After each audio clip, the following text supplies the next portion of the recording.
क्यूएनएस TV के programme एक मुलाकात में आप सभी का खैर मकदम करते हैं। दोस्तों, मैं हूं आपके साथ आपकी होस्ट दोस्त उरफाना मुनी। और आज के जो हमारे मेहमान एक खसूसी हैं, पहले तो किसी तारफ के मोहताज नहीं है। वादी जम्मू कश्मीर में वादी कश्मीर की बात करूं या जम्मू की बात करूं तो काफ़ी फेमस हैं और कैमरे पे आप देख ही रहे होंगे। इस वक्त हमारे साथ यहाँ पे जुड़ चुके हैं सुहेल साहब। सबसे पहले तो आपका खैर मकदम करते हैं, उसके बाद हम अपने सवालात रखते हैं। Thank you very much ma'am. Sir, मसले मिसाइल तो बहुत है, लेकिन आज प्रॉपर्टी टैक्स को लेकर के बात करेंगे, आज डिमोलेशन ड्राइव को लेकर के बात करेंगे या आज एफटेक को लेकर के बात करेंगे। सबसे पहले जो आज हो रहा है जम्मू कश्मीर में, आप इस चीज़ को किस नज़रिए से देखते हैं? पहले तो आपका बहुत बहुत शुक्रिया कि आप आए यहाँ पे, कश्मीर से स्पेशल दूर सके उन्हें पूरी फैमिली का बहुत बहुत शुक्रिया। जिस तरह आप फेयर ट्रांसपेरेंट जर्नलिज्म कर रहे हैं, और वही एक रास्ता है जम्मू कश्मीर की ट्रू पिक्चर जो है रिफ्लेक्ट करने का मरकज़ में भी और पूरी दुनिया में। सवाल आपका ये है कि क्या खोया क्या पाया। शॉर्ट वर्ड्स में मैं कहूँगा तो जब हम यूनियन टेरिटरी में आ गए, स्टेट से हम यूनियन टेरिटरी में बने, और यूनियन टेरिटरी जैसे चंडीगढ़ और दिल्ली है, उसी तरह के लॉज यहाँ भी इनकॉर्पोरेट होने थे। ये तो एक पढ़े लिखे इंसान को पता था कि हमारे जो अपने एक दो झंडे थे और दो विधान, दो संविधान, दो और अपने लॉज थे, वो चेंज होंगे और हम उसी तरह आएंगे जिस तरह की दिल्ली यूनियन टेरिटरी या चंडीगढ़ यूनियन टेरिटरी है, और उसमें वो इनकॉर्पोरेट लॉस आने आने थे। और उसी का एक रिजल्ट है कि प्रॉपर्टी टैक्स जो पूरे इंडिया में आप दे रहे हैं, जम्मू कश्मीर में भी लागू होगा या नहीं होगा वो तो मैं चर्चा नहीं करूंगा, लेकिन यह है कि वो आने आज नहीं आएंगे, साल बाद आ जाएंगे, 2 साल बाद आ जाएंगे। लेकिन क्योंकि यहाँ 2-3 सालों से अभी कोई सरकार नहीं है, जमहूरी निज़ाम ढीला है, इनफैक्ट है ही नहीं है, तो एलजी लेड एडमिनिस्ट्रेशन कोई भी चीज़ लाती है तो वो लोगों की रिप्रेजेंटेटिव नहीं है। वो गवर्नमेंट ऑफ इंडिया की रिप्रेजेंटेटिव तो है और यहाँ का रख रखाव कर रही है, लेकिन जब तक इलेक्शंस नहीं होगी वो अरेंजमेंट एक टेम्पररी अरेंजमेंट होता है जिसको हम गवर्नर रूल बोलते हैं 6 महीने का, और उसके बाद president rule led by honourable LG Manoj Sinha साहब जो यहाँ कर रहे हैं। तो लोगों में यही है कि जब तक हमारी सरकार ना आए, जिस तरह की भी आए, जितनी भी पार्टीज की है, जब तक वो ना आए, वो अपने लोगों के साथ क्या लॉज लाना चाहती है या क्या रिहेबिलिटेट करना चाहती है जम्मू कश्मीर के लोगों के लिए, वो इसलिए लोग सड़कों पे हैं। आप जैसे एपटेक की बात कर रही हैं, तो एपटेक का ये है कि पूरे इंडिया में जब एक कंपनी को ब्लैक लिस्ट कर दिया आपने, जिसका फेयर नहीं है, ट्रांसपेरेंट नहीं है रिक्रूटिंग सिस्टम, तो उसी को जम्मू कश्मीर में क्यों लाते हो भाई? जम्मू कश्मीर तो आगे ही हज़ारों मुसीबतों से लोग जूझ रहे हैं। तो कहीं एडवाइस की कमी है, कहीं कुछ लोगों का सीरियसनेस नहीं है जहाँ तक जम्मू कश्मीर के अफेयर्स को देखने का ताल्लुक है। और मैं हमेशा कहता हूँ, आपके वसादत से भी दोबारा कहता हूँ, कि जम्मू कश्मीर के लोगों को, चाहे एलजी लेड एडमिनिस्ट्रेशन हो, चाहे जमहूरियत की कोई भी सरकार हो, जब तक जम्मू कश्मीर के लोग गवर्नेंस में नहीं आएंगे, that too with open heart और नॉलेजेबल लोग, तब तक जम्मू कश्मीर की पेशरफ्त जो है पीस, प्रोग्रेस और प्रॉस्पेरिटी की तरफ थोड़ी सुस्त रहेगी। तो मेरा यही कहना है कि जम्मू कश्मीर के लोग कश्मीर में, जम्मू के लोग जम्मू में, करगिल के लोग करगिल में, जब तक आप उनको ऑन बोर्ड नहीं लोगे गवर्नेंस में, ये मुसीबतें आपको झेलनी पड़ेंगी। देखिए सर, मैं आपसे जानना चाहूँगी कि यहाँ पर एक ऑल पार्टी मीटिंग हुई जिसमें फारूक अब्दुल्ला जी ने उसको लीड किया। उम्रा के बाद वो आए यहाँ पर तो उन्होंने मीटिंग बिठाई, मजबूरी पड़ी कि मीटिंग बिठानी पड़ी। शाम को कैंडल मार्च भी निकला जो कि लीड किया फारूक अब्दुल्ला जी ने, या महबूब मुफ्ती जी की बात करूं, उन्होंने लीड किया। मगर वहाँ पर हमें कोई भी भाजपा का लीडर देखने को नहीं मिला। क्या वो अपने यूथ के लिए नहीं है?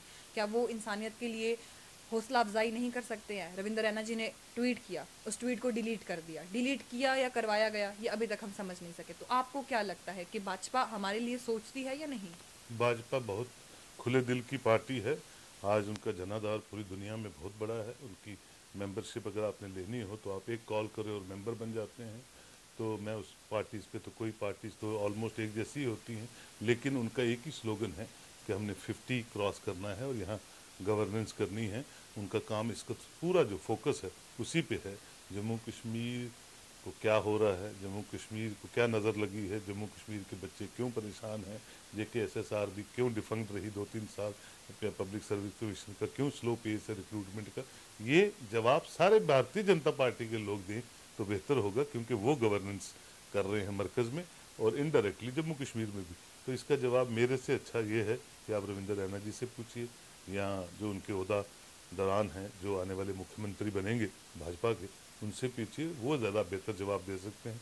मैं तो नॉन पॉलिटिकल आइडेंटिटी हूँ, तो सिर्फ ये है कि मुझे नहीं लगता कि इस तरह का रोड मैप से, जिस रोड मैप से वो चल रहे हैं या जिस तरह के रोड मैप पे वो सोचते हैं कि 50+ आएंगी, आई डोंट थिंक कि जम्मू कश्मीर के लोग पागल हैं या जम्मू कश्मीर के लोग सरफिरे हैं।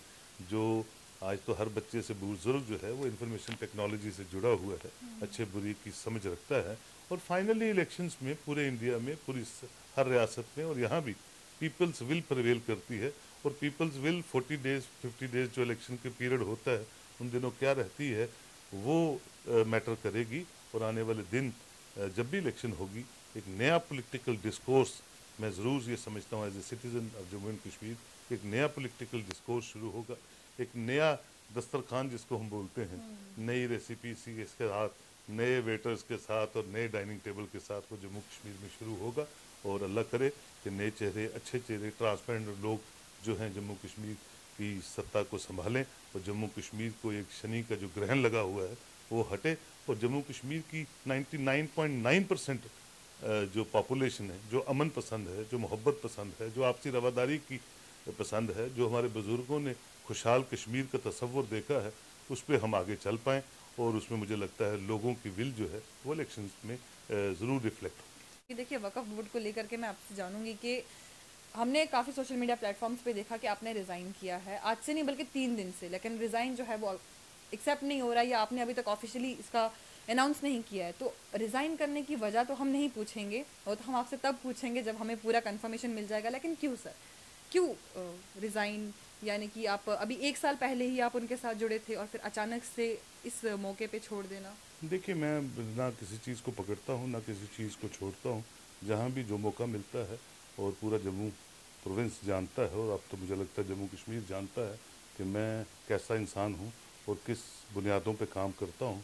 और कुछ जब दिल ना माने कुछ चीज़ करने को और उसमें फ़ायदा नुकसान नहीं देखा जाता, और जहाँ आपकी डिग्निटी या आपकी अप्रोच पे सवालिया निशान हों और आप कुछ करने की ताकत रख के भी कुछ ना कर पाएँ, तो बेटर है टू क्विट। तो इसमें मुझे कोई ज़्यादा टिप्पणी नहीं करनी है। बाकी जो असाइनमेंट्स ज़िंदगी में, तो ज़रूरी नहीं है कि एक बोर्ड की ही असाइनमेंट होती है, और भी बहुत सी असाइनमेंट्स हैं जिन पर मैं काम कर रहा हूँ पिछले 30-35 साल से। और 35 साल का जो काम करने का जो ग्राफ होता है वो 3 दिन से या 2 लोगों के कहने से ख़राब नहीं होता है, वो हमेशा इम्बॉस्ड रहता है लोगों के जहनों पे। और मुझे लगता है कि अल्लाह ताला हमसे और अच्छे काम करवाएगा और हम अच्छे काम करेंगे। लेकिन जहाँ मैं समझता हूँ ज़मीर ना माने तो उस पर ज़्यादा फोकस नहीं करना चाहिए। कभी दिल और दिमाग की सुननी चाहिए और कभी फ़ायदे नुकसान से हट के ह्यूमैनिटेरियन ग्राउंड्स पे जो दिल कहता है उसकी मान लेनी चाहिए। तो आने वाले दिन बताएंगे, फिर मैं आपसे रिक्वेस्ट करूँगा एक लंबा चौड़ा इंटरव्यू करेंगे आपके साथ इंशाल्लाह। हालात और वक़ात को नज़र में रखते हुए आपको क्या लगता है कि आने वाले 2 साल में, 5 साल की तो हम बात ही नहीं करेंगे, आने वाले 3-4 सालों में हमारा जो यूथ है उसका फ्यूचर क्या होगा? वहीं साथ ही साथ दूसरा सवाल कि आज फारूक अब्दुल्ला जी दिल्ली भी गए हैं, इवन ये भी कहा जा रहा है कि इलेक्शन कमीशन से उनकी बात होगी कि जम्मू कश्मीर में इलेक्शंस क्यों नहीं कराए जा रहे, और अगर इलेक्शंस हो जाते हैं फिर हमारा फ्यूचर कैसा रहता है? देखिए, पहले तो पूरी दुनिया में, पूरे बड़े सगीर में अगर आप पढ़िए, हिस्टोरिकल बैकग्राउंड्स पढ़िए, कहीं भी आप डिक्टोरल सिस्टम से कोई भी चीज़, घर में हो, सोसाइटी में हो, स्टेट में हो या मुल्क में हो, जब भी आप फोर्सिबली कुछ करने की कोशिश करते हैं तो उसके डिविडेंड्स अच्छे नहीं आते हैं। और हम एक फ्लोरिशिंग डेमोक्रेसी जिसको भारत कहते हैं उस मुल्क में रहते हैं, जिसको देख के पूरी दुनिया बोलती है कि 70 सालों में हिंदुस्तान एक वाहिद मुल्क है जहां अनइंटरप्टेड डेमोक्रेसी चली है, सवाए इंदिरा जी के टाइम पे थोड़ी सी जो इमरजेंसी का वक्त लगा।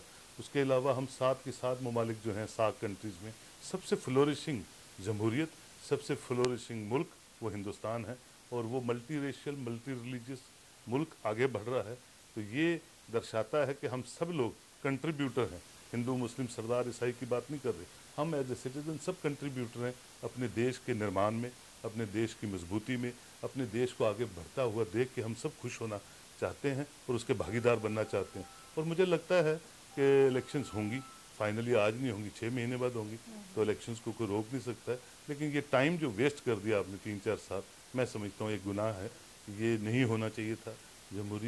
जमहूरियत की तर्ज़ों पे चले तो वो लोगों के लिए भी अच्छा होता है, सरकारों के लिए भी अच्छा होता है और पूरे सिस्टम को वो आगे चलाता है। तो मुझे लगता है कि आने वाले दिनों में ज़रूर इलेक्शंस होंगी, और इलेक्शन जब भी होंगी अच्छी तरह यहाँ जो सरकार बनेगी, और मुझे नहीं लगता कि थम्पिंग मेजॉरिटी से कोई सरकार बनेगी, ये 50+ या 60+ ले लें। मैं तो कहता हूँ अल्लाह करे 90+ ले लें, एक ही बार झंझट ही खत्म हो जाए।